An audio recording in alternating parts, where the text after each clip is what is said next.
Hello everyone. Tonight we begin with a whisper from the sun-scorched sands of ancient Egypt, where the Nile's breath is your only solace, and the desert waits to claim your bones. Picture this.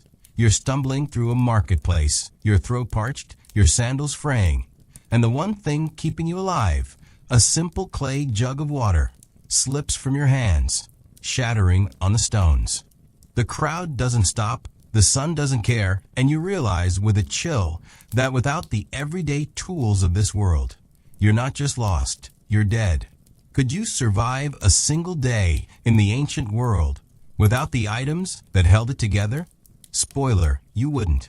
Let's find out why, starting with the humble but vital water jug in Egypt's Memphis, 2500 BCE. Oh, and before we dive in, tell me, where are you watching from? What time is it where you are? Drop a comment. I'd love to know who's curled up in their blanket with me tonight. The dawn is a golden knife, slicing through the haze as you weave through the bustling market of Memphis. The clay jug slung over your shoulder, its weight a constant ache. The air smells of dust, fish, and the sharp tang of natron from the embalmer stalls, and the Nile's sluggish flow glints nearby. A lifeline in this city of stone and sweat. Your linen kilt is already damp, clinging to your thighs, and your sandals, little more than leather strips, are caked with mud from the riverbank where you filled the jug at first light. You're no scribe, no priest, just a laborer's cousin, tasked with fetching water for a household of weavers. And the jug is your anchor, its contents the difference between life and a sun-bleached corpse in the desert. The market is a chaos of voices, vendors hawking barley, children darting underfoot, donkeys braying under loads of reeds. Your jug is plain, its clay unglazed, its mouth sealed with a linen plug to keep the water clean, but it's precious, a hand-shaped marvel that holds the Nile's gift. You grip its rope handle, your knuckles whitening, because losing it would mean shame, thirst, or worse. You've seen what happens when water runs dry. Families rationing drops, skin cracking like the earth, eyes dulling as raw's heat claims them. You think of your old life of tap water and plastic bottles, but those are dreams. And this is real. The jug, the heat, the crowd pressing like a living tide. You dodge a merchant's cart, its wheels creaking, and feel the jug slip, its weight shifting. You catch it, your heart lurching, but the near miss leaves you shaken. The linen plug loose, a dribble of water staining your kilt. You pause, crouching to tighten it, and notice a woman watching from a stall piled with linen bolts. Her name is Merit, or so the market whispers say, a healer who mixes herbs and prayers to ward off the Nile's fevers. Her eyes are lined with kohl, sharp as a heron's, and her fingers toy with a small amulet, a faience eye of Horus, its blue, glinting like the river. She's not selling to you, not speaking, but her gaze is heavy, like she sees the jug's fragility, your own, and finds them wanting. You stand, the jug secure, and move on, but Merit's presence lingers, her amulet a reminder of the gods who watch this city. The jug isn't just clay, it's a pact, a trust between you, the Nile, and the gods who guard it. You've seen the shrines, their lotus carvings slick with offerings, the priests chanting to Happy, God of the flood, to keep the river flowing. Without the jug, you can't carry water, can't honor the gods, can't survive the day.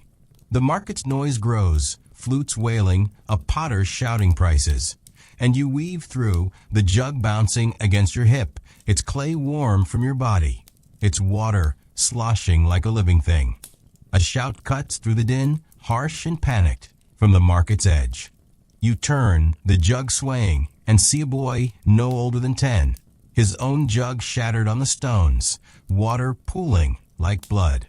He's frozen, his eyes wide as a man, his father, maybe, looms over him, his voice a whip, cursing the loss. The crowd parts, some muttering, others ignoring, and you feel the boy's fear, a mirror of your own, when the jug slipped. The man raises his hand, and you flinch, the jug heavy, your feet rooted. You could step forward, offer a sip from your jug to calm the man, to save the boy a beating. But water is life, and sharing it means less for your household, less for you. The market watches, Merit's eyes among them, and you feel Horace's gaze, weighing your choice against a feather. You hesitate, the jug's rope cutting into your shoulder, and the man's hand falls, not striking, but grabbing the boy's arm, dragging him away. The crowd closes, the water evaporates, and you're left with your jug, your guilt, your choice to stay silent. You move on, the market's chaos swallowing the scene, but the boy's eyes linger, like the faience amulet, like the gods. You think of your cousin, waiting for the water, her loom idle without it, her children thirsty. You think of Merit, her silent judgment, and wonder if she'd share, or if she knows the cost of every drop. The Nile glints, its current slow but strong, and you feel its pull, like it's testing you, like Happy himself is watching. You reach the weaver's quarter, a maze of mud brick huts, their roofs thatched with reeds that rustle in the breeze. Your cousin's hut is small, its doorway dark, and you step inside, the air cool, but heavy with the smell of flax and sweat. She's there, her hands paused on the loom, her face lined with exhaustion. You set the jug down, its clay thudding on the dirt floor, and she nods, a gesture that's not thanks but acknowledgement, her eyes on the water, not you. You want to tell her about the boy, the market, Merit, but the words stick, and you kneel, pouring water into a clay bowl for her children, their small hands grabbing it like it's gold. As you pour, you notice something in the hut's corner, a small statue, carved from limestone, a falcon with Horace's eyes, its beak sharp, its wings folded. It's an offering, a plea for protection, but its gaze is cold, like it knows your choice, your silence, your jug's precious weight.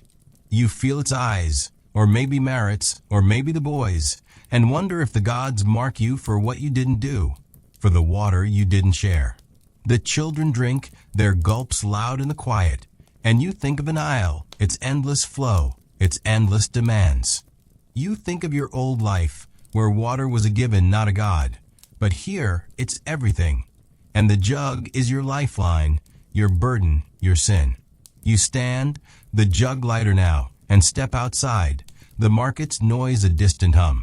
The Nile is closer here, its bank muddy, its reed swaying, and you kneel to refill the jug, the water cold against your hands, its silt gritty between your fingers. The falcon statue's eyes follow you, or maybe it's your guilt, and you feel the prophecy of the market, the boy's shattered jug, a warning of what happens when the tools of survival fail. You tighten the linen plug, the jug full, and sling it over your shoulder, its weight heavier, like it carries the boy's tears, Merit's gaze, Horace's judgment. You start back to the market, the sun climbing, the heat pressing like a god's hand. The jug is your shield, your offering, your life, and you know without it, you'd be the boy, the shattered clay, the parched earth. You understand, as you weave through the city, why you'd never survive without it. Not just the thirst, the heat, the gods, but the choices it forces, the debts it creates, the eyes that watch your every drop. The Nile hums, the market roars, and the falcon's shadow is a weight, its wings ready to judge. You're a laborer's cousin in Memphis, and the jug is your world, its clay your soul, its water your only prayer. The midday sun is a molten fist, pounding the dusty streets of Uruk as you clutch a bronze sickle, its curved blade warm and slick in your calloused hand. The air is heavy with the scent of barley chaff, sweat, and the faint, sour tang of fermenting date wine from a nearby tavern. Your linen tunic, frayed at the hem, clings to your damp skin, and your sandals, woven from palm fronds, scrape against the cracked earth. Each step a reminder of the fields that demand your labor. You're a farmer's apprentice in Sumer, 3000 BCE, tasked with harvesting the barley that feeds the city. And the sickle is your lifeline. It's edged the difference between bounty and starvation, between pleasing the gods and inviting their wrath. Without it, you're not just useless. You're doomed. A shadow in a world that chews up the unprepared. The fields stretch before you. A golden sea of barley swaying under the relentless sun. The Tigris River glinting in the distance like a serpent's spine. Your sickle is simple. Its bronze cast in a local forge. Its wooden handle worn smooth by your grip. But it's a marvel. A tool that turns the earth's chaos into order. You swing it, the blade biting the stalks, their dry rustle a song of survival. But your arms ache, and your back screams from hours bent low. The harvest is urgent, too slow, and the grain rots, too hasty, and you waste what the gods have given. You've seen failed harvests, families begging at the ziggurat steps, their eyes hollow as the clay jars they can't fill. You think of your old life of grocery stores and packaged food, but those are mirages, and this is real. The sickle, the barley, the sun's unyielding glare. You move through the rows, your sickle's rhythm steady but faltering, the heat blurring your vision. The other harvesters are nearby, their blades flashing, their grunts a chorus of effort. But you're alone in your struggle, the sickle heavier with every swing. You pause, wiping sweat from your brow, and notice a man standing at the field's edge, his silhouette stark against the golden stalks. His name is Enkidu, or so the village whispers say, a diviner who reads omens in the river's ripples and the flight of birds. His robe is dyed a deep indigo, his beard braided with clay beads, and he holds a small reed tablet, its surface etched with wedges that gleam like secrets. His eyes are sharp like the sickle's edge, and they're on you, not the barley, like he sees your fatigue, your fear, your fragile hold on this world. You nod a gesture of respect and return to the harvest, but Enkidu's presence is a weight, like the gods themselves are watching through him. The sickle isn't just a tool, it's a pact, a bond between you, the earth, and Inanna, goddess of fertility, whose temple looms over Uruk. You've seen the rituals, the altars slick with goat's blood, the priests chanting for a bountiful yield. Without the sickle, you can't harvest, can't offer grain to the temple, can't survive the god's judgment. You swing again, the stalks falling, but your hand slips, the blade nicking your palm, a thin line of blood welling up. You curse under your breath, the pain sharp, and glance at Enkidu, who hasn't moved, his tablet catching the sun, its wedges a warning or a curse. The blood drips, staining the barley, and you feel a chill, like Inanna's gaze is on you, her favor slipping. You wrap your hand in a strip of linen torn from your tunic, the fabric gritty with dust, and keep working, the sickle's edge dulled by your carelessness. The other harvesters don't notice, their blade steady, but you feel their rhythm, their judgment, like you're failing the field, the gods, yourself. You think of your master, a farmer named Lull, waiting for the grain, his temper as sharp as the sickle when quotas aren't met. You think of the city, its people, their hunger, and the ziggurat, its priests who weigh your worth in barley, not words. A low hum rises from the riverbank, soft but growing, a chant that makes your skin prickle. You pause, the sickle hovering, and see figures moving through the reeds, priests, their white robes stark against the green, their hands raised in prayer. They're performing a ritual, an offering to Enlil, god of storms, to keep the rains gentle, the harvest safe. The hum grows and you catch words, grain, blessing, judgment, and your stomach twists. The priest's eyes scan the fields, and you feel them, like Enkidu's, seeing your blood, your nick, your faltering pace. You want to work faster to prove your worth, but the sickle is heavy, your hand throbbing, and the barley seems endless, a golden trap. You notice something in the dirt, half buried by a fallen stalk, a small clay seal, its surface etched with a bull, its horns curved like the crescent moon.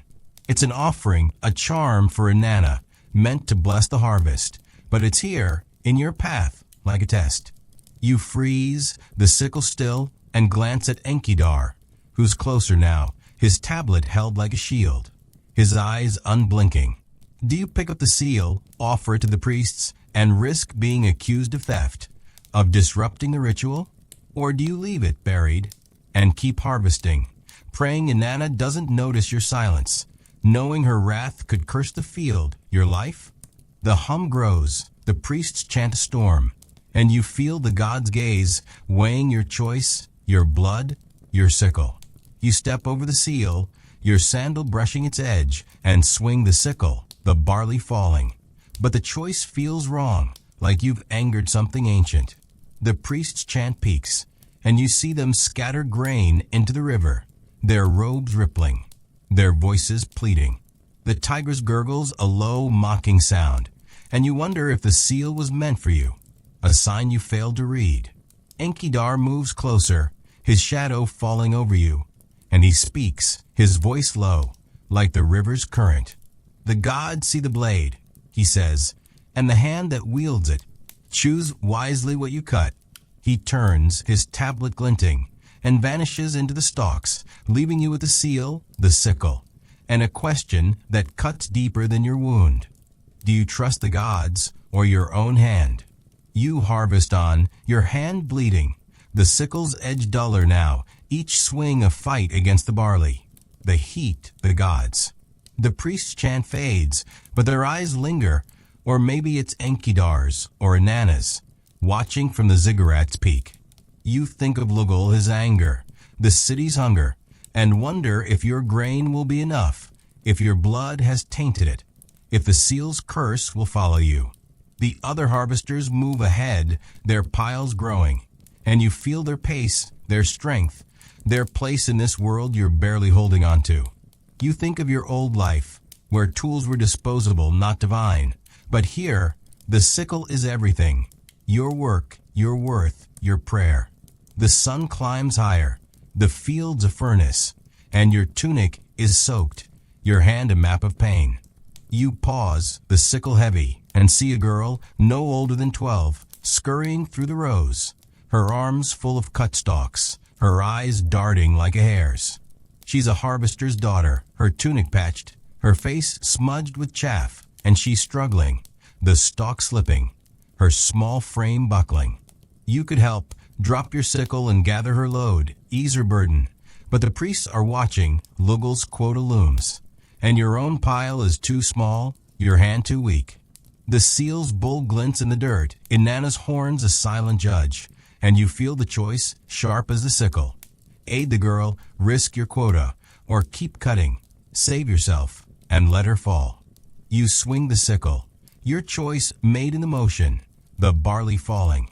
But your eyes stay on the girl, her stalk spilling, her small hands scrambling. She doesn't cry, doesn't look at you, but you feel her struggle, a mirror of the boy in Memphis, the water you didn't share. The priests move closer, their robes a white blur, and you wonder if they see, if Enkidu told them, if Inanna knows. You harvest on, the sickle's rhythm a lie, your pile growing, but your soul shrinking. The girl disappears into the stalks, her burden hers alone, and you're left with the seal, the blood, the god's unyielding gaze. You reach the field's end, your pile small but enough, and drop the sickle, its blade dull, its handle stained with your blood. Lull will count, the priests will pray, and the barley will feed the city, or it won't. You kneel, the seal still there, its bull watching, and you kick dirt over it, but it feels alive, like Inanna's curse is in the earth in you. The tigress hums, the fields burn, and the ziggurat looms. It steps a path to judgment. You understand, as you trudge to the village, why you'd never survive without the sickle. Not just the hunger, the gods, the harvest, but the choices it forces, the blood it draws, the eyes that weigh your every cut. You're a farmer's apprentice in Uruk, and the sickle is your world, its bronze your soul, its edge your only prayer. The dawn is a pale bruise, seeping over the rugged hills of ancient Greece as you trudge along a rocky path, your hands gripping a pair of leather sandals, their soles worn thin but still laced tightly to your feet. The air is sharp with the scent of olive groves, sea salt, and the faint, musky tang of goat dung from a nearby herd.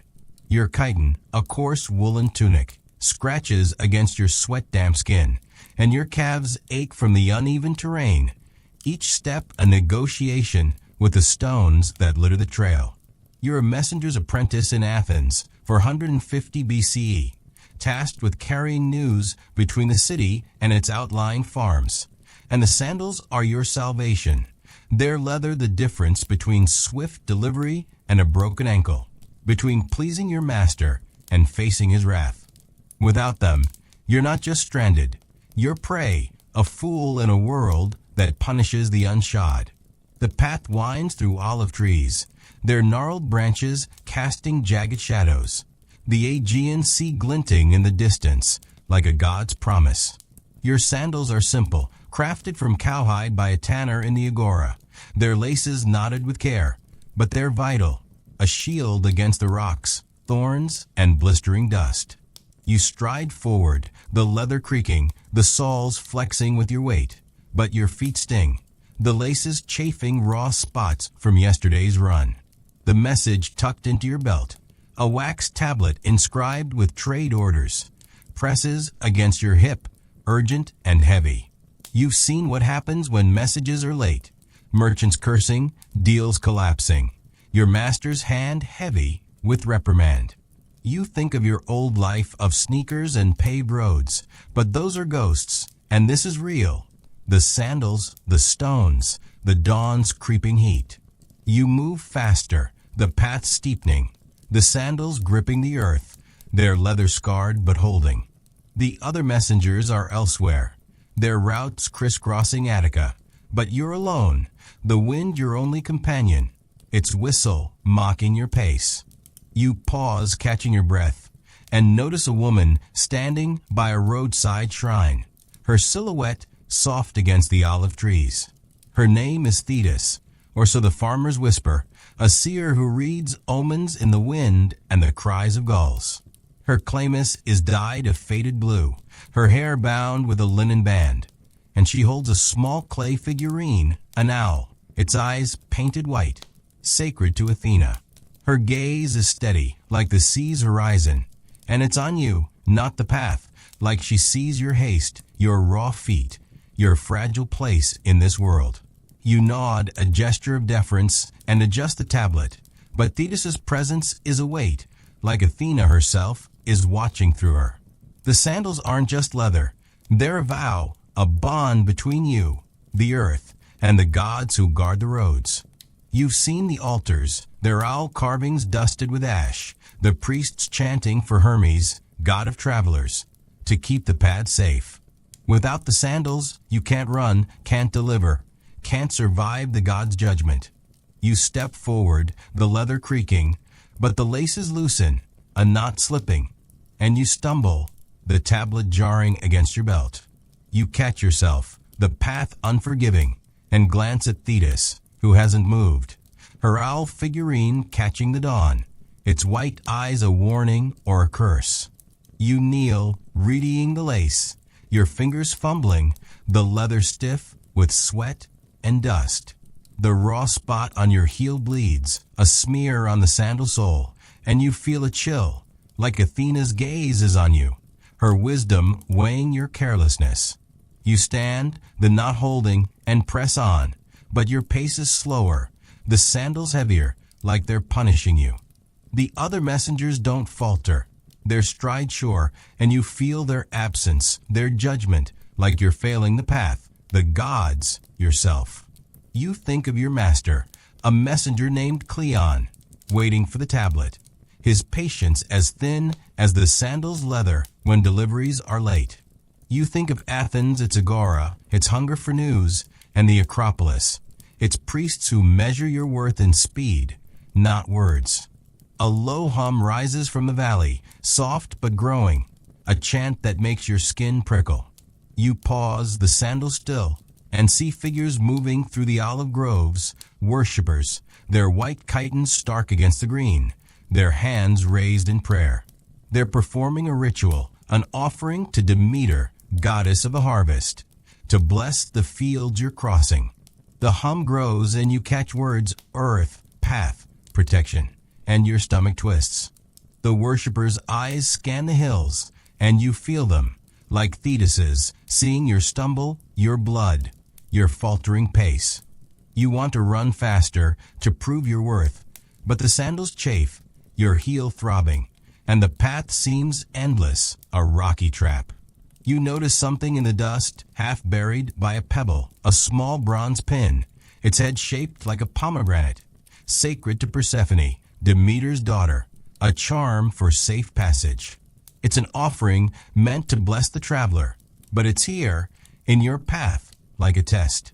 You freeze, the tablet pressing, and glance at Thetis, who's closer now, her owl figurine held like a talisman, her eyes unblinking.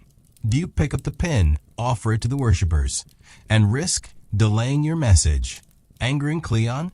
Or do you leave it buried and keep running, praying Persephone doesn't notice your silence, knowing her underworld could claim you for your neglect? The hum grows, the worshippers chant a storm, and you feel the god's gaze, weighing your choice, your blood, your sandals. You step over the pin, your sandal brushing its edge, and run, the path jarring your bones, but the choice feels wrong, like you've spurned something sacred. The worshippers chant peaks, and you see them scatter barley into the wind, their chitons rippling, their voices pleading. The sea glints a low, mocking hum, and you wonder if the pin was meant for you, a sign you failed to heed. Thetis moves closer, her shadow falling over you, and she speaks, her voice low, like the wind's whistle. The gods see the path, she says, and the feet that tread it. Choose wisely what you leave. She turns, her owl figurine glinting, and vanishes into the groves, leaving you with the pin, the sandals, and a question that cuts deeper than your heel. Do you trust the gods or your own stride? You run on, your heel bleeding, the sandals' laces fraying, each step a fight against the rocks, the heat, the gods. The worshippers' chant fades, but their eyes linger, or maybe it's Thetis's or Athena's, watching from the Acropolis's peak. You think of Cleon, his wrath, the city's need, and wonder if your message will be enough, if your blood has tainted it, if the pin's curse will follow you. The other messengers move unseen, their routes faster, and you feel their pace, their strength, their place in this world you're barely holding on to. You think of your old life, where shoes were comfort, not survival. But here, the sandals are everything. Your speed, your worth, your prayer. The sun climbs, the hills a furnace, and your chiton is soaked, your heel a map of pain.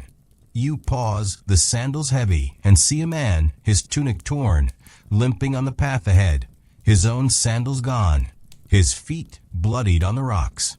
He's a traveler, his pack light, his eyes darting like a deer's, and he's struggling, each step a wince, his breath ragged. You could help offer your sandals, ease his pain, but the tablet is urgent, Cleon's anger looms, and your own feet are too raw, your message too vital. The pin's pomegranate glints in the dust, Persephone's fruit a silent judge, and you feel the choice, sharp as the rocks. Aid the man, risk your delivery, or keep running, save yourself, and let him fall. You run past, your choice made in the motion, the tablet pressing, but your eyes stay on the man, his limping form fading, his pain his alone. He doesn't call out, doesn't look at you, but you feel the struggle, a mirror of the boy in Memphis, the girl in Uruk, the burdens you didn't share. The worshippers move closer, their chitons a white blur, and you wonder if they see, if Thetis told them, if Athena knows. You run on, the sandals rhythm a lie, your message intact, but your soul shrinking. The man disappears into the hills, his path his own, and you're left with the pin, the blood, the god's unyielding gaze. You reach the farm, its olive trees a welcome shade, and deliver the tablet. Cleon's gnawed grudging, but enough. You drop to the ground, the sandals frayed, their leather stained with your blood. The message is sent, the city will trade.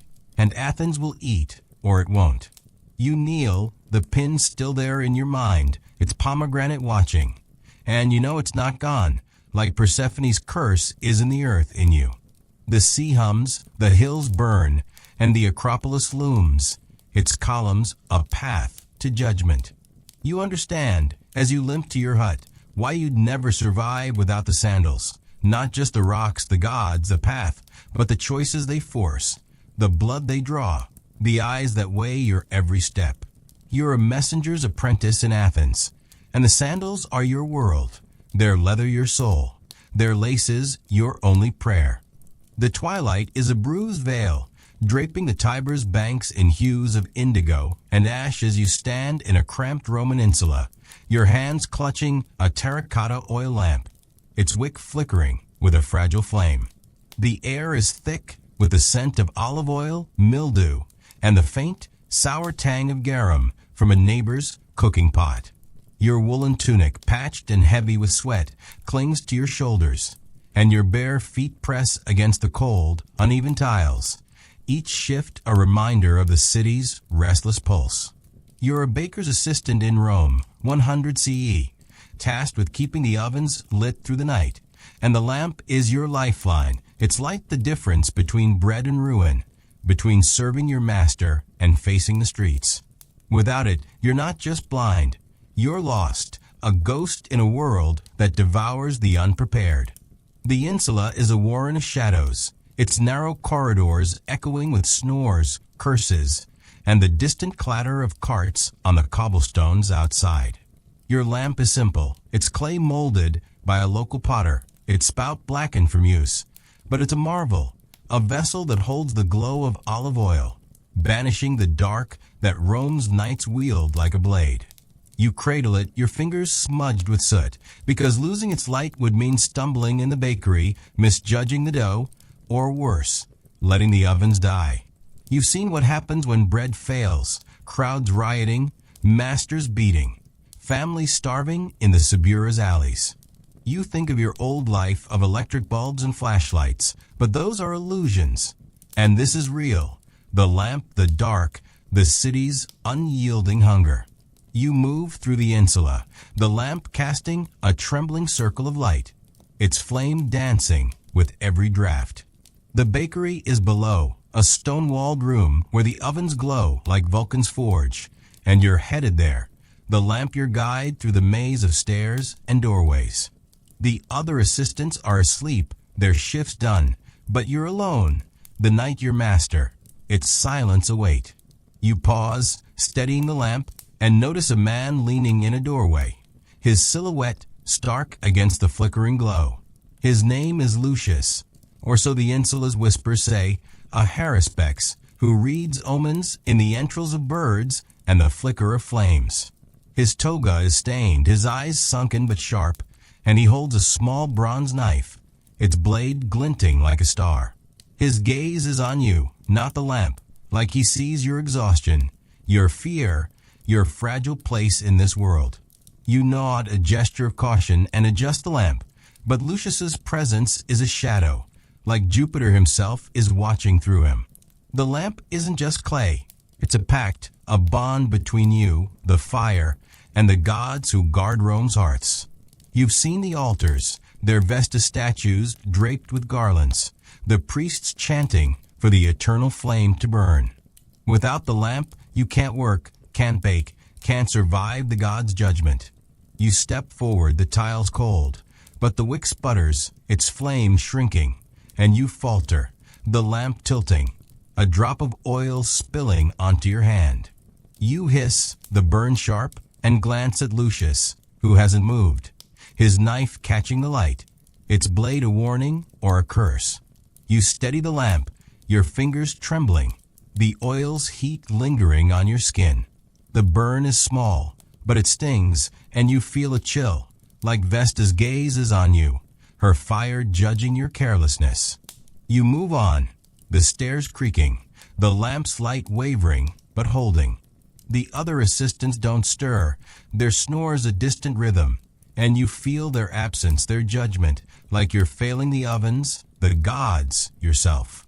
You think of your master, a baker named Gaius, waiting for the bread, his temper as fierce as the ovens when loaves are late. You think of Rome, its fora, its hunger, and the Capitoline, its priests who measure your worth in crusts, not words. A low chant rises from the street, soft but growing, a prayer that makes your skin prickle. You pause the lamp steady and peer through a window slit, seeing figures moving in the torchlight, worshippers, their togas stark against the dark, their hands raised in offering.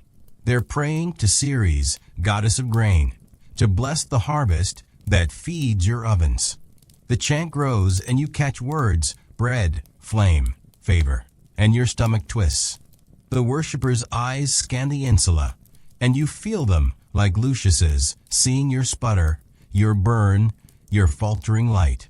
You want to work faster to prove your worth, but the lamp is fragile, your hand stinging, and the night seems endless, a shadowy trap. You notice something on the stairs, half hidden by a crack in the tiles, a small clay votive shaped like a flame, sacred to Vesta, a charm for hearts and homes. It's an offering meant to bless the fire, but it's here in your path like a test. You freeze, the lamp's flame flickering, and glance at Lucius, who's closer now, his knife held like a quill, his eyes unblinking. Do you pick up the votive, offer it to the worshippers, and risk delaying your work, angering Gaius? Or do you leave it buried and keep moving, praying Vesta doesn't notice your silence, knowing her hearth could curse you for your neglect? The chant grows, the worshippers' prayer storm, and you feel the god's gaze weighing your choice, your burn, your lamp. You step over the votive, your sandal brushing its edge, and descend, the lamp's light trembling. But the choice feels wrong, like you've spurned something sacred. The worshippers' chant peaks, and you see them scatter, spelt into the street, their togas rippling, their voices pleading. The Tiber hums a low, mocking sound, and you wonder if the votive was meant for you, a sign you failed to heed. Lucius moves closer, his shadow falling over you, and he speaks, his voice low, like the river's current. The gods see the flame, he says, and the hand that holds it. Choose wisely what you keep alight. He turns, his knife glinting, and vanishes into the insula shadows, leaving you with the votive, the lamp, and a question that burns deeper than your hand. Do you trust the gods or your own light? You reach the bakery, its ovens glowing, the air thick with the scent of dough and charcoal.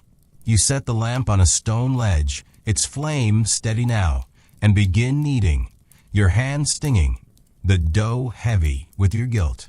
The ovens roar, their heat a mirror of the city's hunger, and you work, the lamp's light your only guide in the dark. The other assistants don't appear, their shifts elsewhere, and you feel their absence, their strength, their place in this world you're barely holding on to. You think of Gaius, his wrath, the city's need, and wonder if your bread will be enough, if your burn has tainted it, if the votive's curse will follow you. You think of your old life, where light was a switch, not a prayer, but here, the lamp is everything. Your work, your worth, your offering. The night deepens, the insula a furnace, and your tunic is soaked, your hand a map of pain. You pause, the lamp's flame low, and see a woman, her tunic ragged, hovering at the bakery's door, her eyes darting like a rat's, her hands empty but pleading. She's a beggar, her face gaunt, her breath shallow, and she's hungry, the bread scent drawing her like a moth. You could help offer a scrap of dough, ease her pain, but the ovens are Gaius's, the bread is profit, and your own task is too vital, your lamp too dim. The votive's flame glints in your mind, Vesta's hearth a silent judge, and you feel the choice sharp as the tiles. Feed the woman, risk Gaius's anger, or keep working, save yourself, and let her fade. You knead on, your choice made in emotion, the dough yielding, but your eyes stay on the woman, her form fading, her hunger hers alone. She doesn't speak, doesn't look at you, but you feel her need, a mirror of the boy in Memphis, the girl in Uruk, the man in Athens, the burdens you didn't share. The worshippers move closer, their togas a white blur, and you wonder if they see, if Lucius told them, if Vesta knows. You work on, the lamp's rhythm a lie, your bread rising, but your soul shrinking. The woman disappears into the night, her path her own, and you're left with the votive, the burn, the god's unyielding gaze. You finish the batch, the loaves dark and douse the ovens, the lamp's flame flickering, its oil nearly gone. Gaius will count, the priest will pray, and the bread will feed the city, or it won't. You kneel, the votive still there in your mind, its flame watching, and you know it's not gone, like Vesta's curse is in the fire in you.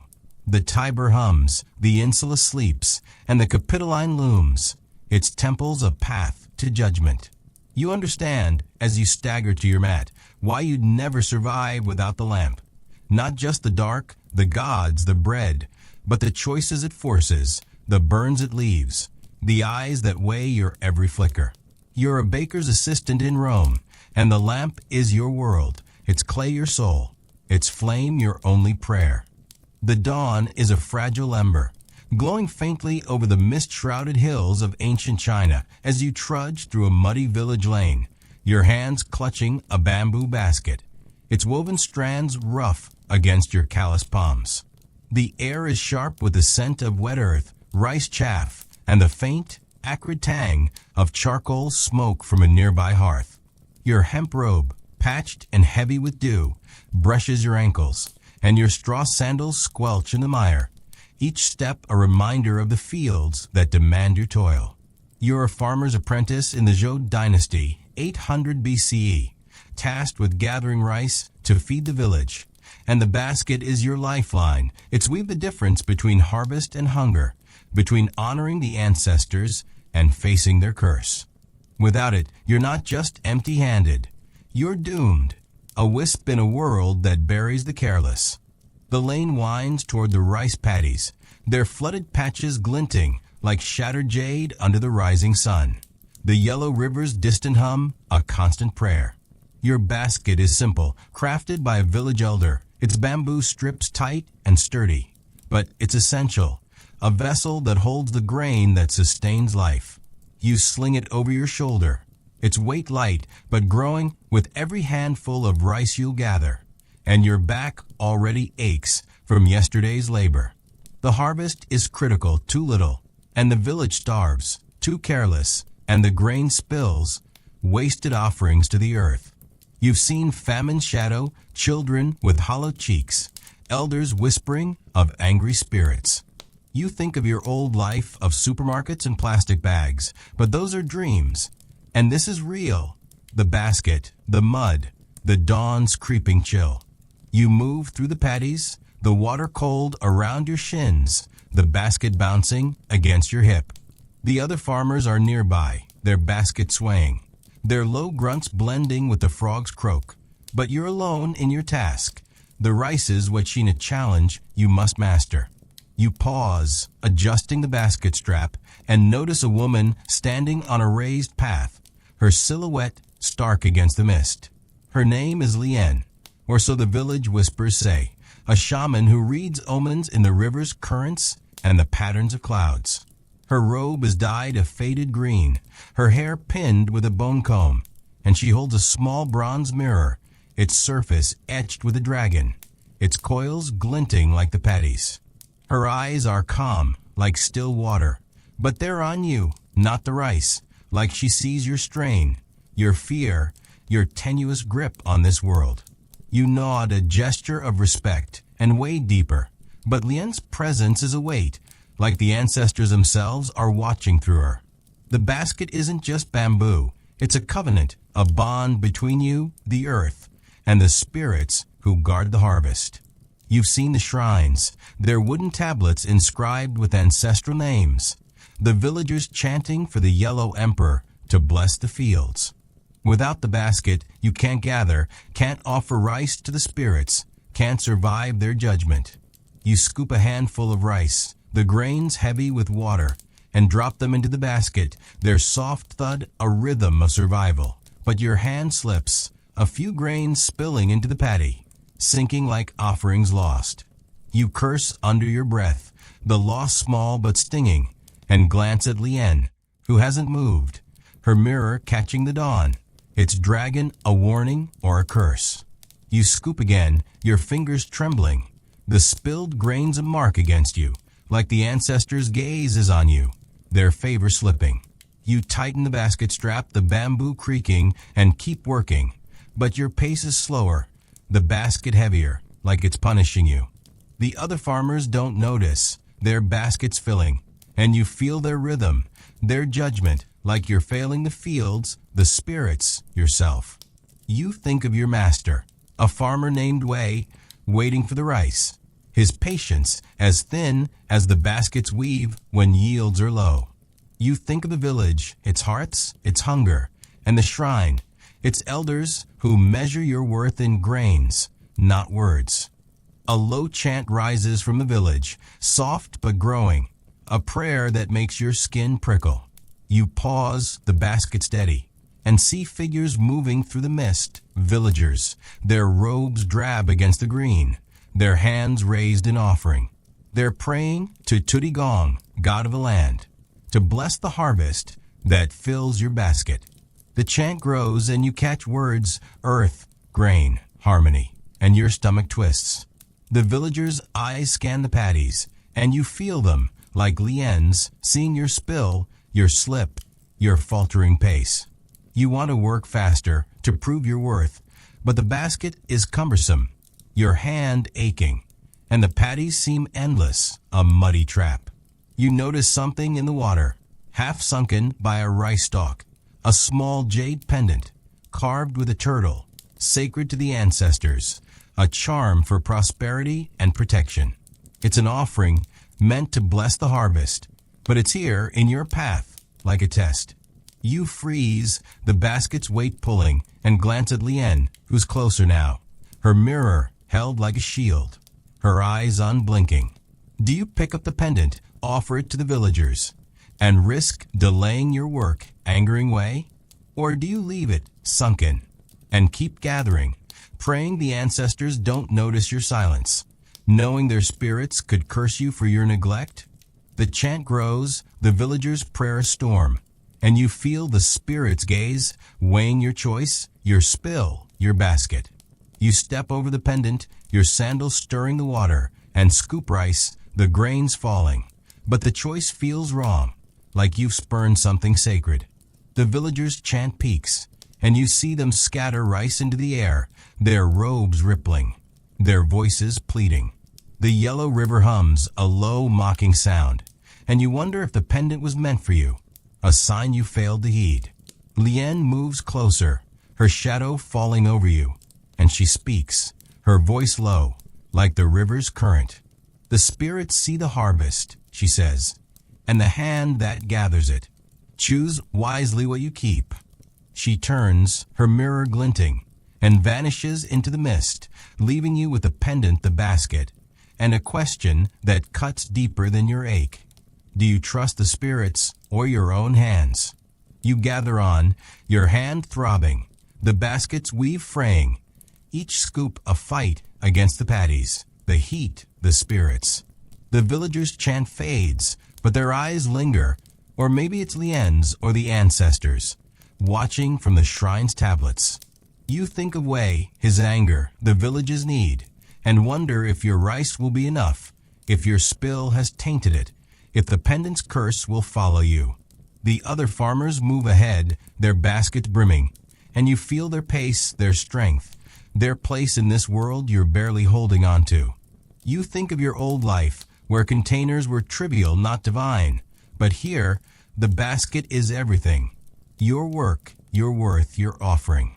The sun climbs, the paddy's a mire, and your robe is soaked, your hand a map of pain. You pause, the basket heavy, and see a boy, his tunic torn, wading through the water, his own basket leaking, its weave broken, grain slipping into the paddy.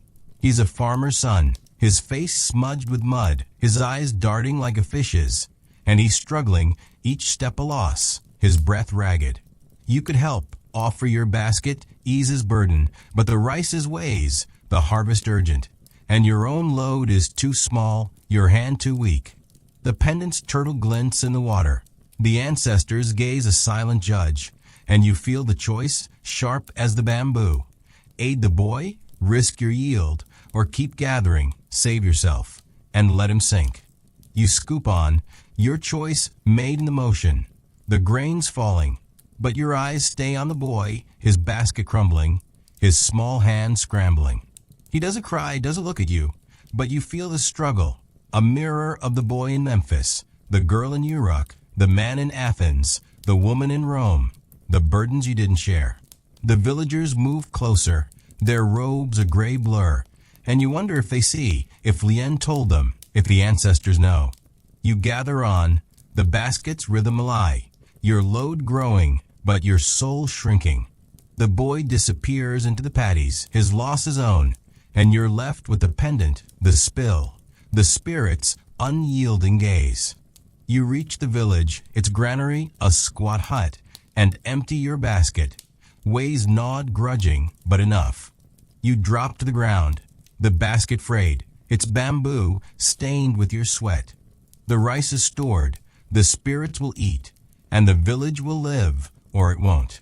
You kneel, the pendant still there in your mind, its turtle watching, and you know it's not gone, like the ancestors' curse is in the earth, in you. The river hums, the paddies steam, and the shrine looms, its tablets a path to judgment. You understand, as you limp to your mat, why you'd never survive without the basket. Not just the hunger, the spirits, the harvest, but the choices it forces, the spills it leaves, the eyes that weigh your every grain. You're a farmer's apprentice in the Zhou, and the basket is your world, its bamboo your soul, its weave your only prayer. The dusk is a smoldering cloak, wrapping the Indus Valley in a haze of amber and dust as you stand in a crowded marketplace of Harappa, your hands clutching a steatite seal, its smooth surface cool against your sweat-slick palms. The air is thick with the scent of sesame oil, baked clay, and the faint, musky tang of ox dung from the carts rumbling nearby. Your cotton dhoti, faded and patched, brushes your knees, and your bare feet press against the warm, packed earth, each shift a reminder of the city's restless pulse. You're a trader's apprentice in this bustling hub, 2500 BCE, tasked with bartering goods for the caravan. And the seal is your lifeline, its carved unicorn the difference between trust and betrayal, between profit and ruin. Without it, you're not just a nobody. You're a ghost, a fool in a world that shuns the unmarked. The marketplace is a labyrinth of stalls, alive with the clamor of voices, merchants haggling, potters clinking wares, children shouting over the bleat of goats. Your seal is small, a square of polished steatite no bigger than your palm, its unicorn and script etched with precision, its cord looped through a hole to hang from your belt. It's your badge, proof of your master's trade network, a guarantee that your barley or lapis lazuli is honest. You grip it, your fingers tracing the unicorn's horn, because losing it would mean disgrace, suspicion, or worse, exile from the trade routes that feed Harappa. You've seen what happens when trust breaks, deals collapsing, caravans shunned, families begging in the dust.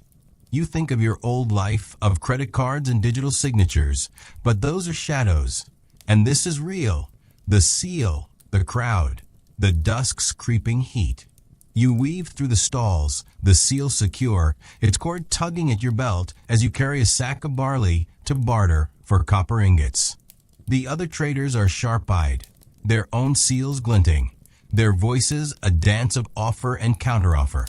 But you're alone in your task, the weight of your master's name a chain around your neck. You pause, setting the sack down, and notice a man leaning against a stall piled with turquoise beads, his silhouette stark against the torchlight. His name is Vardan, or so the market whispers say, a wanderer who reads omens in the stars and the cracks of clay.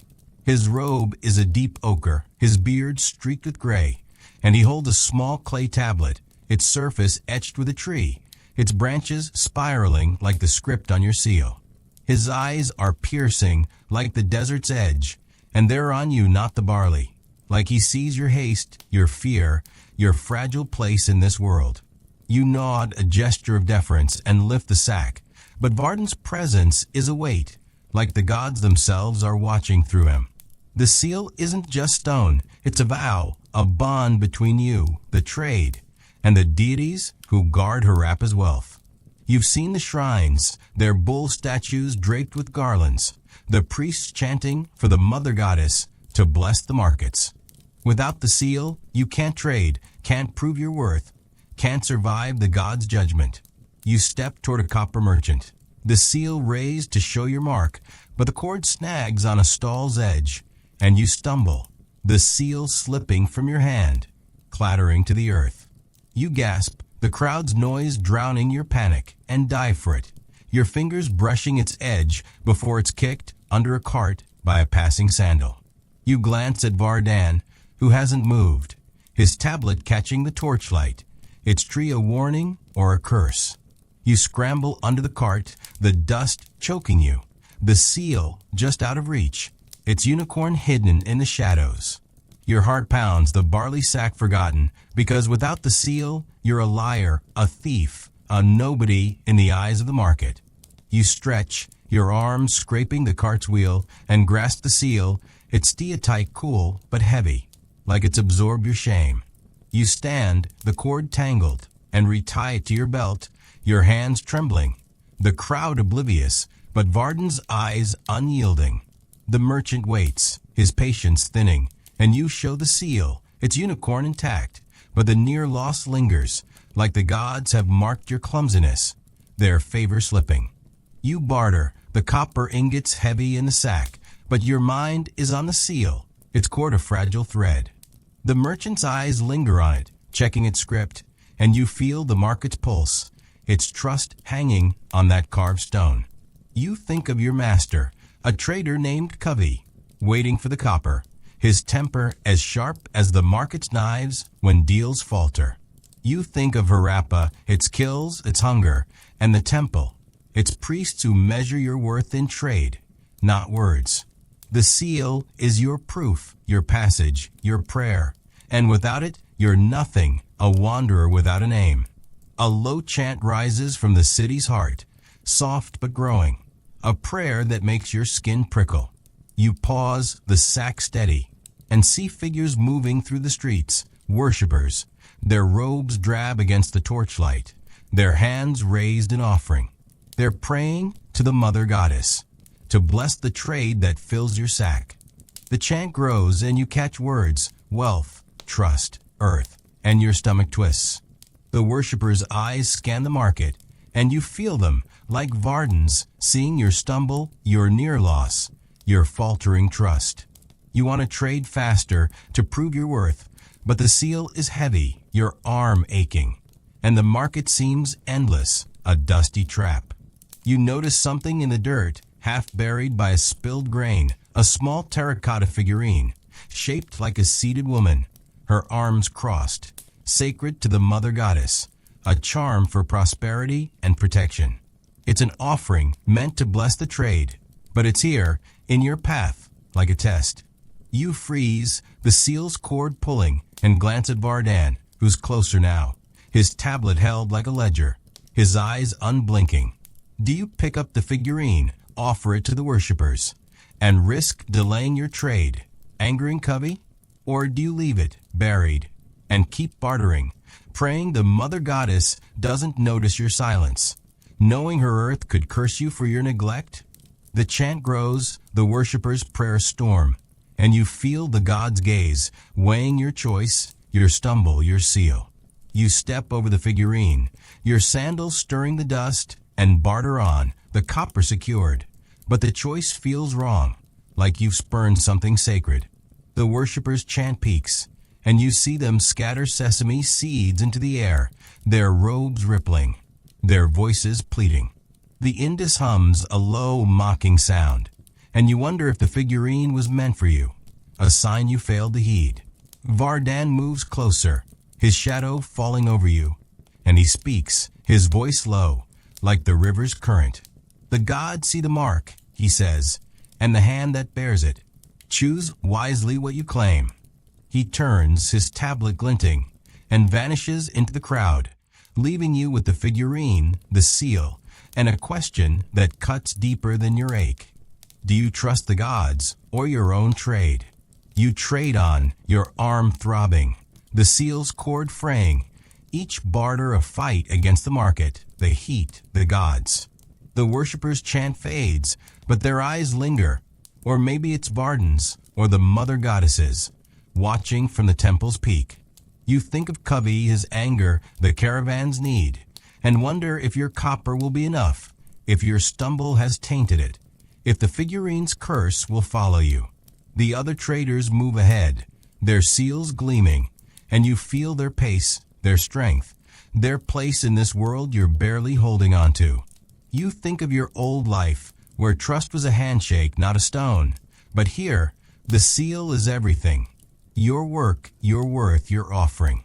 The dusk deepens, the market a furnace, and your dhoti is soaked, your arm a map of pain.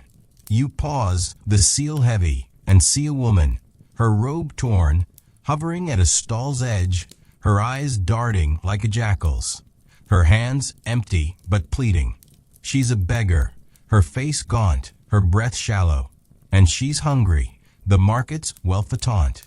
You could help, offer a handful of barley, ease her pain, but the sack is Covey's, the trade urgent, and your own task is too vital, your seal too precious. The figurine's seated form glints in your mind.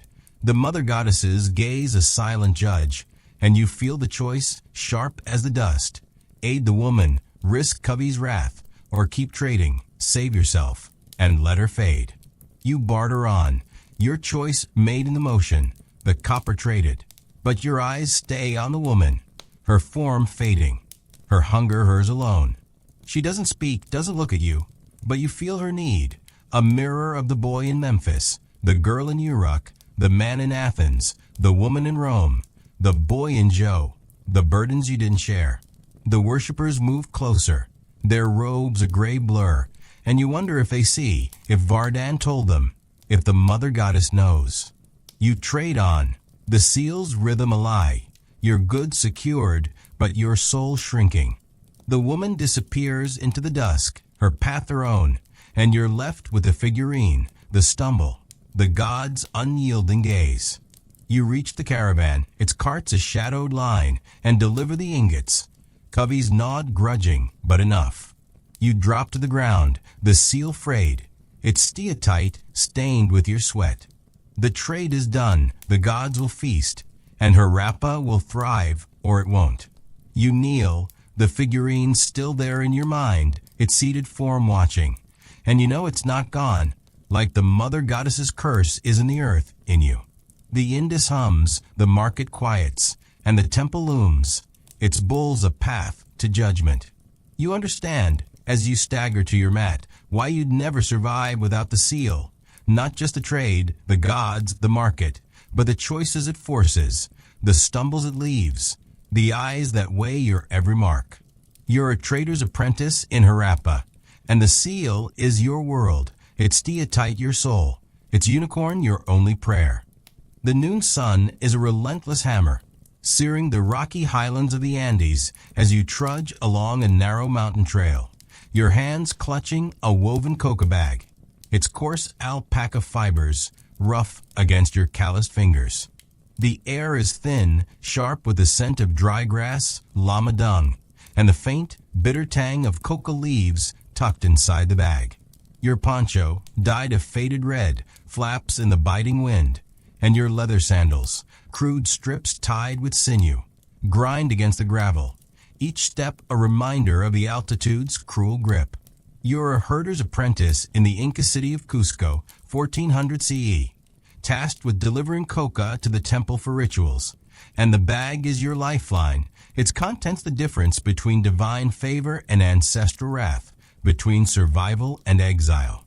Without it, you're not just empty-handed, you're forsaken, a shadow in a world that demands offerings. The trail snakes through terraced fields, their quinoa patches glinting like scattered emeralds. The Apurimac River a distant roar below. Your coca bag is simple, woven by your mother's hands. Its red and black patterns a map of your lineage. But it's sacred, a vessel for the leaves that bridge the mortal and divine. You sling it across your chest, its weight light but heavy with purpose, and your lungs burn from the climb, the thin air stealing your breath. The delivery is urgent, too late, and the priest's rituals falter. Too careless, and the coca spills, a sacrilege that could curse the harvest. You've seen what happens when offerings fail. Fields blighted, family shunned, the mummified ancestors silent in their caves. You think of your old life of wallets and vending machines, but those are echoes. And this is real. The bag, the wind, the sun's unyielding blaze. You press forward, the trail steepening, the sandals chafing your heels, their sinew fraying with each step. The other herders are elsewhere, their flocks dotting the slopes, but you're alone. The wind's howl your only companion, its bite mocking your pace. You pause, catching your breath, and notice a man standing on a rocky outcrop, his silhouette stark against the Andes' jagged peaks. His name is Intiapa, or so the village whispers say, a shaman who reads omens in the clouds and the cries of condors. His cloak is woven with vicuña wool, his face painted with red ochre spirals, and he holds a small stone idol, a condor, its wings carved with intricate knots. His eyes are deep like the mountain lakes, and they're on you, not the coca, like he sees your strain, your fear, your fragile place in this world. You nod a gesture of reverence and adjust the bag strap, but Intiapa's presence is a weight, like Inti, the sun god, is watching through him. The coca bag isn't just a weave, it's a pact, a bond between you, the earth, and the ancestors who guard Cusco's soul. You've seen the temples, their stone altars slick with coca and blood, the priests chanting for Pachamama to bless the land. Without the bag, you can't carry the leaves, can't honor the gods, can't survive their judgment. You step forward, the gravel crunching, but the bag's knot loosens, a fold opening, and a single leaf flutters out, caught by the wind, spiraling toward the ravine. You lunge, your heart lurching, but it's gone, a green speck lost to the Apurimac, and you glance at Intiapa, who hasn't moved, his condor idol catching the sun. Its knot's a warning or a curse. You retie the knot, your fingers fumbling, the lost leaf a mark against you, like the ancestors' gaze is on you, their favor slipping. You press on, the bag tighter now, but your pace is slower, the sandals heavier, like they're punishing you. The other herders don't falter, their loads delivered, and you feel their absence, their judgment, like you're failing the temple, the gods, yourself. You think of your master, a herder named Quispe, waiting for the coca, his voice as cold as the Andes when offerings are late. You think of Cusco, its terraces, its hunger, and the temple, its priests who measure your worth in leaves, not words. A low chant rises from the valley, soft but growing, a prayer that makes your skin prickle. You pause, the bag steady, and see figures moving through the terraces, priests, their white tunics stark against the green, their hands raised in offering. They're praying to Inti, to bless the rituals that your coca fuels. The chant grows, and you catch words, sun, leaf, balance, and your stomach twists. The priest's eyes scan the slopes, and you feel them, like Intiapa's, seeing your loss, your slip, your faltering pace. You want to move faster, to prove your worth, but the bag is precious, your heels bleeding, and the trail seems endless, a rocky trap. You notice something in the dirt, half buried by a stone, a small coca leaf bundle, tied with a red thread, sacred to Pachamama, a charm for fertility and protection. It's an offering meant to bless the journey, but it's here, in your path, like a test.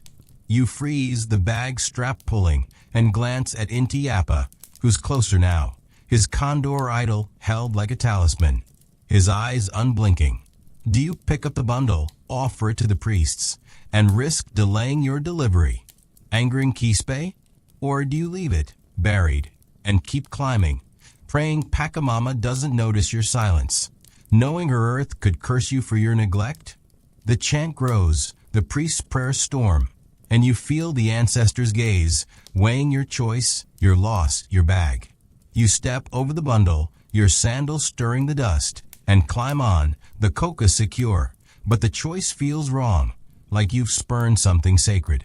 The priest's chant peaks, and you see them scatter quinoa into the wind, their tunics rippling, their voices pleading. The Apurimac roars, a low mocking sound, and you wonder if the bundle was meant for you, a sign you failed to heed.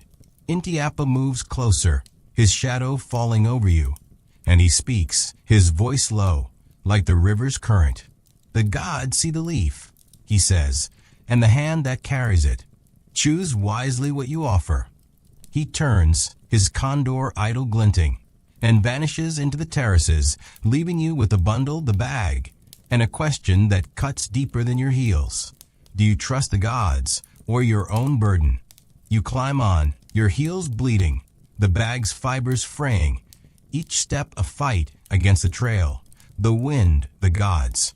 The priest's chant fades, but their eyes linger, or maybe it's Intiapa's or Inti's, watching from the temple's peak. You think of Quispe, his anger, the temple's need, and wonder if your coca will be enough, if your loss has tainted it, if the bundle's curse will follow you. The other herders move unseen, their delivery swift, and you feel their pace, their strength, their place in this world you're barely holding on to. You think of your old life, where bags were mundane, not divine, but here, the coca bag is everything. Your work, your worth, your prayer. The sun sinks, the Andes a furnace, and your poncho is soaked, your heels a map of pain. You pause, the bag heavy, and see a girl, her tunic ragged, stumbling on the trail below, her own coca bag torn, its leaves spilling into the dirt.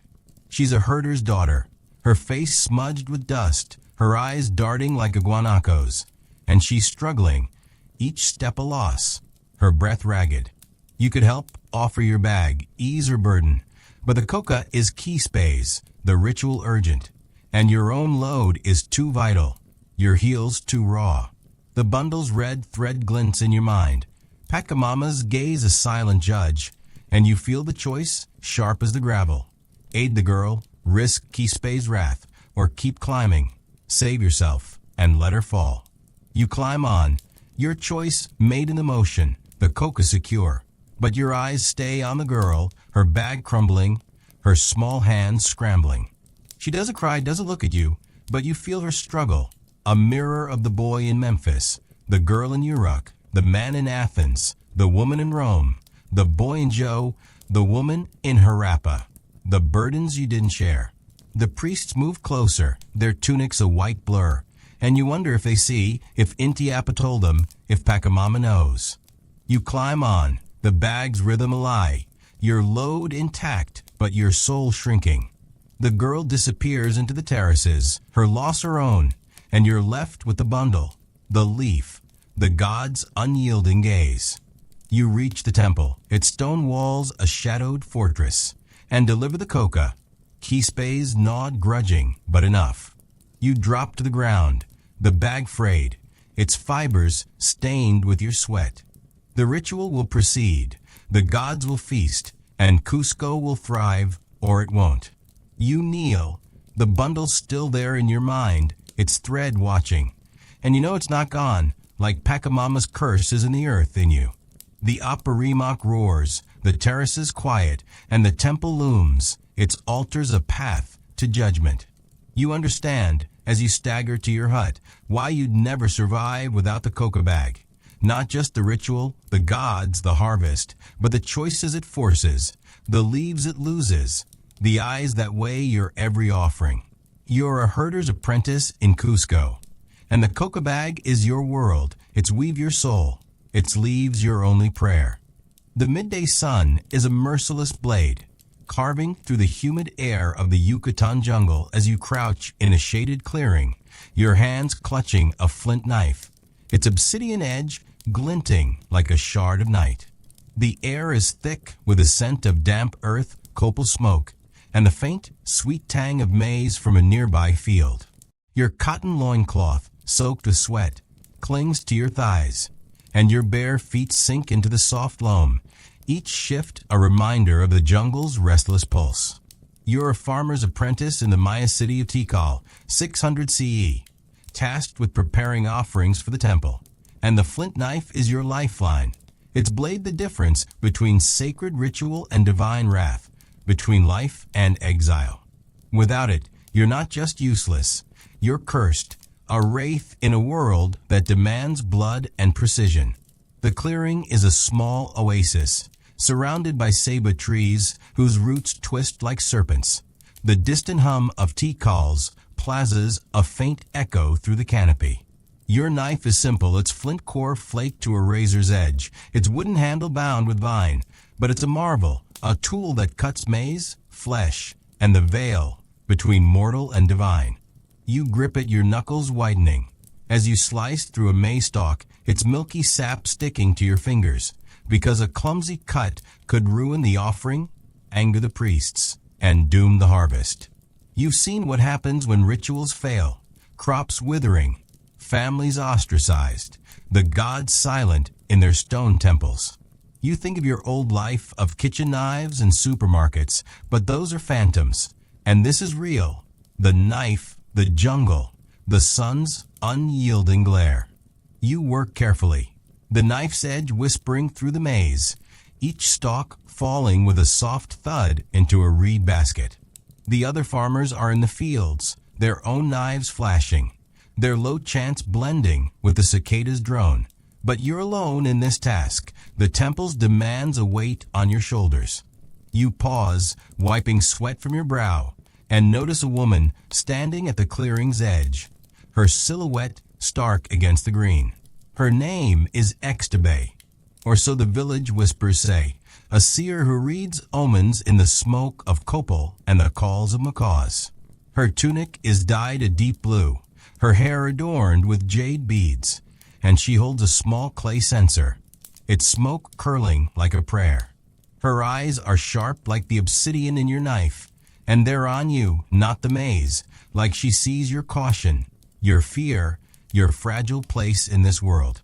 You nod, a gesture of respect, and return to the maize, but Extabe's presence is a shadow, like Kukulkan, the feathered serpent, is watching through her.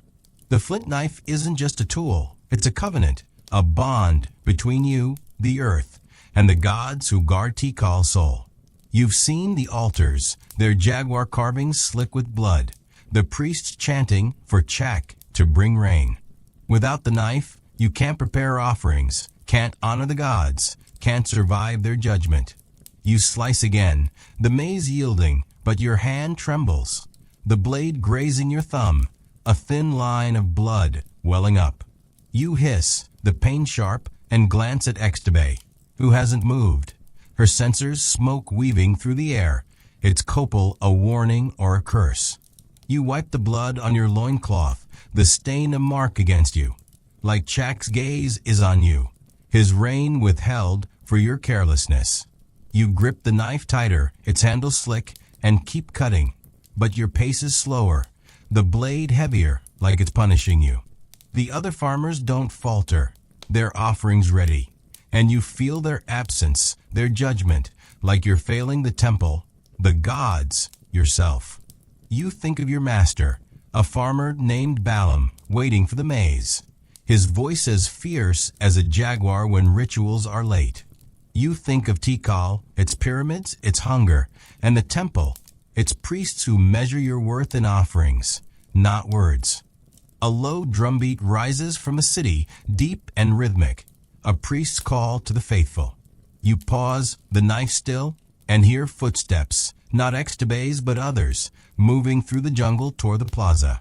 The drum grows, and you realize it's a ritual, a plea to appease the gods with offerings, maize, blood, perhaps a life. You stand, The maize stalks in the basket and step toward the sound, the knife in your hand, its blade catching the sunlight. The plaza is a sea of torchlight, priests and jaguar pelts circling a stone altar, their hands raised, their voices a storm. At the altar's center is a jade mask, the maize god's face, its eyes gleaming, its mouth open as if to drink the offerings.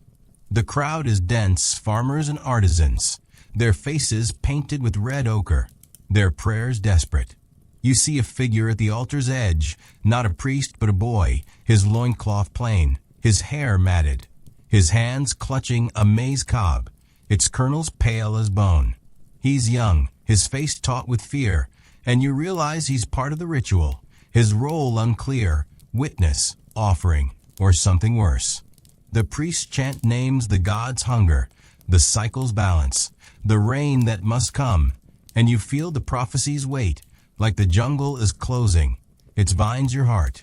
The jade mask glows, the maize god's eyes burning, and you see a small obsidian shard at the altar, its edge a mirror of your knife, tying you to Extabe, to the boy, to the gods.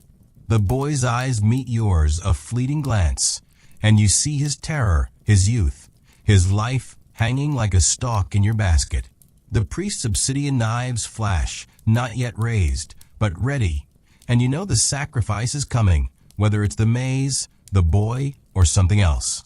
The drum peaks, the torchlight sways, and you feel the earth tremble, a faint quake, like the omens in your cuts, the gods' warning, their demand. You want to run, to drop the knife and flee to the fields, to hold your sister, to carve a life beyond this city. But the plaza is a cage, and your feet are rooted, like the ceiba tree that binds you. The obsidian shard's edge gleams, and you feel the gods' hunger, their need for blood, for rain, for balance.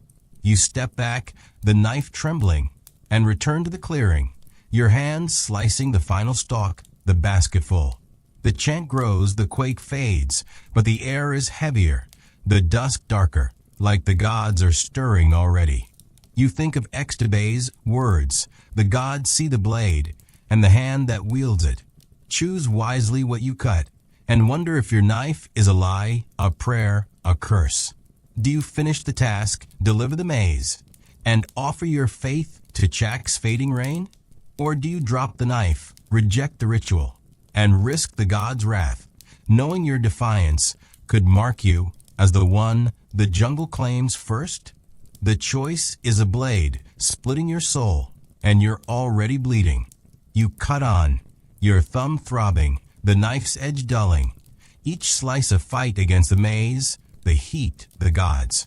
The priest's chant echoes, the boy's eyes linger, and the obsidian shard watches, its edge a mirror of your fate. You feel the jungle closing, the gods stirring, and you know the ritual is no myth, no dream. It's here in the knife, the altar, your trembling hands. You think of your sister, your father, your life, and wonder if they're enough, if anything is. The copal burns, the jungle hums, and Extabe's sensor is a shadow, its smoke your truth.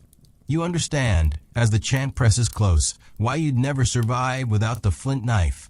Not just the ritual, the gods, the harvest, but the choices it forces, the blood it draws, the eyes that weigh your every cut. You're a farmer's apprentice in Tikal, and the flint knife is your world. Its obsidian your soul, its edge your only prayer. The twilight is a heavy curtain, draping the windswept plains of ancient Mesopotamia in shades of violet and ash as you stand in a dusty courtyard, your hands clutching a reed stylus, its sharpened tip stained with the ink of crushed charcoal. The air is thick with the scent of sun-baked clay, tamarisk smoke, and the faint, sour tang of fermenting barley from a nearby brewery. Your linen tunic, frayed and dusted with clay, clings to your sweat-soaked skin, and your bare feet press against the warm, cracked bricks, each shift a reminder of the city's unyielding pulse. You're a scribe's apprentice in the Babylonian city of Sippar, 1700 BCE, tasked with recording temple inventories. And the stylus is your lifeline. It wedges the difference between order and chaos, between serving the gods and facing their scorn. Without it, you're not just irrelevant, you're erased, a shadow in a world that writes its truths in clay. The courtyard is a small enclave, surrounded by mud brick walls etched with cuneiform prayers. The Euphrates River a distant murmur beyond the city's gates. Your stylus is simple, a reed cut from the riverbank, its tip honed to carve precise wedges. But it's a marvel, a tool that transforms thought into eternity, binding you to the temple's will. You grip it, your fingers cramped from hours of pressing into soft clay tablets, because a single misstroke could ruin the inventory, anger the priests, and curse the city's wealth. You've seen what happens when records fail. Granaries miscalculated, offerings short, scribes flogged or banished to the desert. You think of your old life of pens and keyboards, but those are ghosts, and this is real. The stylus, the clay, the twilight's creeping chill. You work at a low table, the tablet before you soft and yielding, its surface a canvas for grain counts and offerings to Shamash, the sun god. The other scribes are nearby, their styluses scratching in rhythm, their low mutters blending with the dove's coo. But you're alone in your task. The weight of the temples trust a chain around your wrist. You pause, flexing your cramped hand, and notice a man standing at the courtyard's edge, his silhouette stark against the fading light. His name is Nabazu, or so the temple whispers say, a diviner who reads omens in the stars and the cracks of clay. His robe is a deep indigo, his eyes shadowed but piercing, and he holds a small clay amulet shaped like a crescent moon, sacred to Sin, the moon god.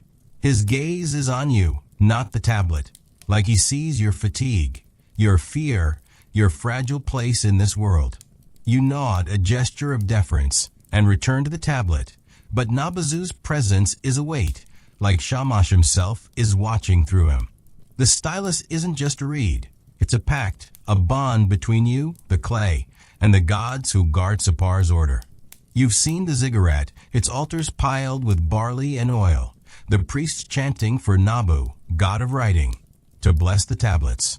Without the stylus, you can't record, can't serve the temple, can't survive the god's judgment. You press a wedge, the clay yielding, but your hand slips, the stylus gouging a jagged line, a flaw that could misreport a sack of grain. You freeze, your breath catching, and glance at Nabazu, who hasn't moved, his crescent amulet catching the torchlight, its curve a warning or a curse. You smooth the clay, your fingers trembling, the flawed wedge a mark against you, like Shamash's gaze is on you, his light dimming for your error. You press again, correcting a line, but the tablet is scarred, and you know the priest will notice, their eyes as sharp as the stylus. The other scribes don't falter, their tablets flawless, and you feel their rhythm, their judgment, like you're failing the temple, the gods, yourself. You think of your master, a scribe named E.A. Bani, waiting for the inventory, his voice as cold as the Euphrates when errors are found. You think of Sapar, its markets, its hunger, and the ziggurat, its priests who measure your worth in wedges, not words. A low chant rises from the ziggurat, soft but growing, a prayer that makes your skin prickle. You pause, the stylus still, and hear footsteps, not Nabazu's but others, moving through the streets toward the temple. The chant grows, and you realize it's a ritual, a plea to ensure the gods' favor with offerings, grain, oil, perhaps a life. You stand, the tablet in your hands, and step to the courtyard's gate, the dusk heavy with the scent of myrrh. The ziggurat steps are alive with torchlight, priests in white robes circling a stone altar, their hands raised, their voices a storm. At the altar center is a bronze star, Shamash's symbol, its rays gleaming, its edges stained with oil and ash. The crowd is dense, scribes and merchants, their faces dusted with ash, their prayers desperate. You see a figure at the altar's edge, not a priest but a woman, her tunic plain, her hair loose, her hands clutching a clay jar, its surface wet with oil. She's older, her face lined like the river's banks, and you realize she's part of the ritual. Her role unclear, witness, offering, or something worse. The priest chant names the god's order, the temple's wealth, the balance that must hold, and you feel the prophecy's weight, like the Euphrates is drying. It waters your heart. The bronze star glows, shamashes rays burning, and you see a small clay tablet at the altar. Its wedges a mirror of your own, tying you to Nabazu, to the woman, to the gods. The woman's eyes meet yours, a fleeting glance, and you see her resolve, her fear, her life hanging like a wedge on your tablet. The priest's bronze knives flash, not yet raised, but ready, and you know the offering is coming, whether it's the oil, the woman, or something else. The chant peaks, the torchlight sways, and you feel the earth tremble, a faint quake, like the omens in your wedges, the gods' warning, their demand. You want to run, to drop the stylus and flee to your hut, to hold your brother, to carve a life beyond this city. But the courtyard is a cage, and your feet are rooted, like the tamarisk that binds you. The crescent amulet's curved gleams, and you feel the gods' hunger, their need for order, for offerings, for balance. You step back, the stylus trembling, and return to the table, your hand pressing the final wedge, the inventory complete. The chant grows, the quake fades, but the air is heavier, the twilight darker, like the gods are judging already. You think of Nabazu's words, the gods see the script, and the hand that writes it. Choose wisely what you record, and wonder if your tablet is a lie, a prayer, a curse. Do you finish the task, deliver the inventory, and offer your faith to Shamash's fading light? Or do you break the stylus, reject the ritual, and risk the god's wrath, knowing your defiance could mark you as the one the desert claims first? The choice is a wedge, splitting your soul, and you're already crumbling. You press the wedge, your finger steady but your heart wild, and the tablet grows, its wedges a map of order. The priest's chant echoes, the woman's eyes linger, and the crescent amulet watches, its curve a mirror of your fate.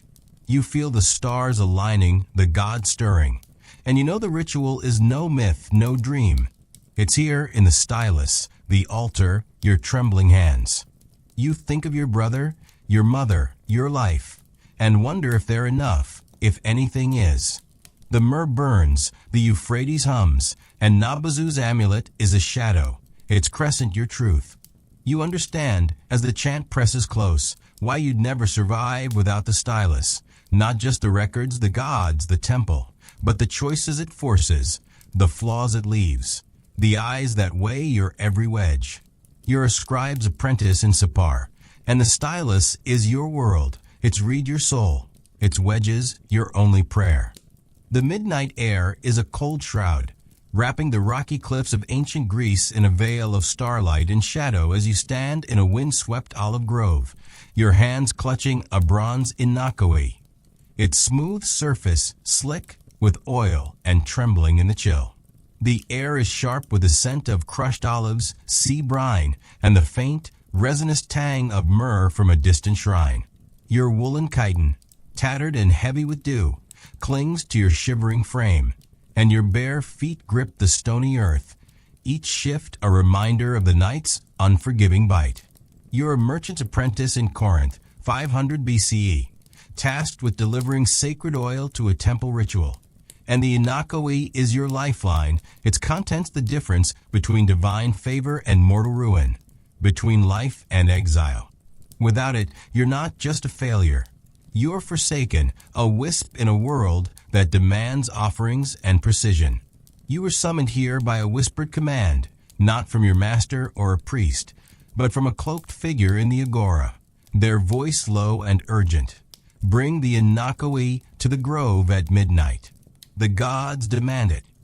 No name, no reason, just a glance toward the cliffs that made your blood run cold. The inakoi in your hands is no ordinary vessel. It's a sacred bronze pitcher, its spout etched with dolphins, its belly filled with the finest olive oil, pressed from the grove's own trees. You've carried its weight through every task, its shine a testament to your duty. But tonight it's heavier, a culmination of every choice you've made. The jug in Memphis, the sickle in Uruk, the sandals in Athens, the lamp in Rome, the basket in Jo, the seal in Harappa, the coca bag in Cusco, the flint knife in Tikal, the stylus in Sippar. Each item was a debt, each choice a mark, and now the gods are calling for the final tally. The grove is a labyrinth of gnarled trees, their branches clawing at the sky. The Aegean see a distant roar below the cliffs. You clutch the Inakoi, its bronze cold, because spilling its oil would be sacrilege, a curse on Corinth, a death sentence for you. You've seen what happens when rituals fail. Harvests blighted, ships lost, apprentices cast out to beg or die. You think of your old life of disposable containers and instant deliveries, but those are myths. And this is real. The Inakoi, the grove, the stars' unyielding gaze. You step forward, the path uneven, the oil sloshing softly, and feel the weight of every tool you've held, every choice you've dodged, every god you feared. 3 figures wait in the torchlight, their shadows dancing like the fates' threads. Thetis, the Athenian seer, stands at the center, her owl figurine gleaming, her blue chlamys rippling in the wind. Beside her is Merit, the Egyptian healer, her Horus amulet glinting, her coal-lined eyes sharp as the Nile. To her right is Extabe, the Maya seer, her copal censer smoking, her jade beads clinking softly.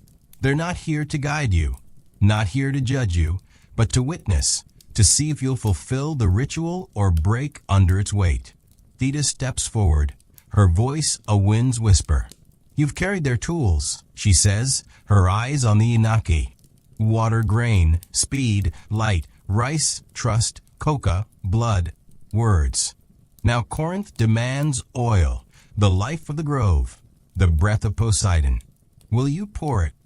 You feel the Inakoi's weight. Its dolphins a confession of every task you faced, every sin you've borne. Silence in Memphis, selfishness in Uruk, neglect in Athens, indifference in Rome, abandonment in Jo, betrayal in Harappa, loss in Cusco, fear in Tikal, error in Sippar. Merit's eyes narrow, her voice a river's flow. The gods see the offering, she says, and the heart that gives it. Choose. Extabe's censer smokes, her voice a jungle's hum. The cycle demands balance, she murmurs, and you are its weight. What will you offer?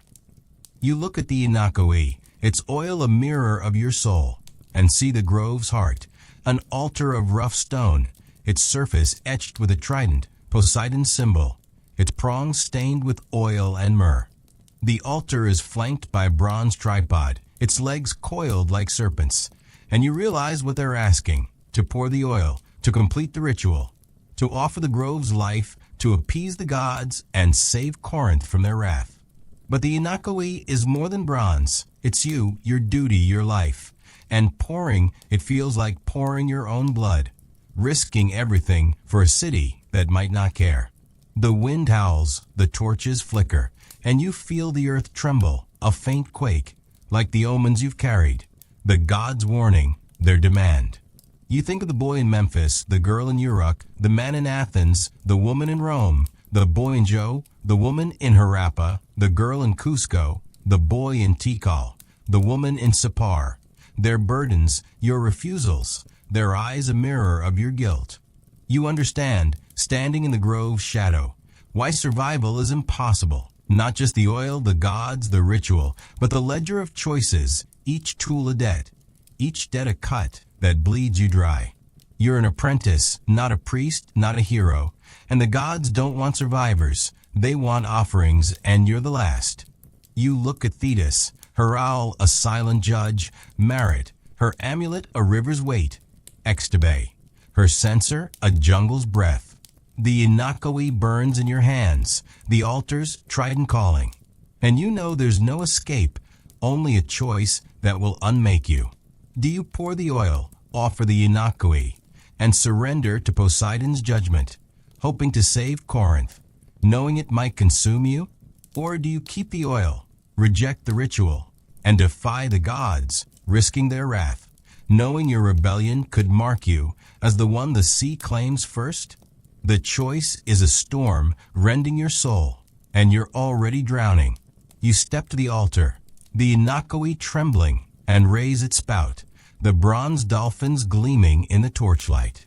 The seers watch, their shadows merging, their eyes the god's own. You hesitate, the oil your life, your truth, and feel the quake grow, the wind roar, the stars dim. Fetus's owl glints, Merit's amulet shines, Extabay's censer smokes.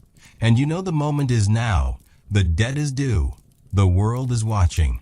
You pour, your hand steady but your heart wild, the oil streaming, a golden river that pools on the trident, its myrrh-stained prongs drinking deep.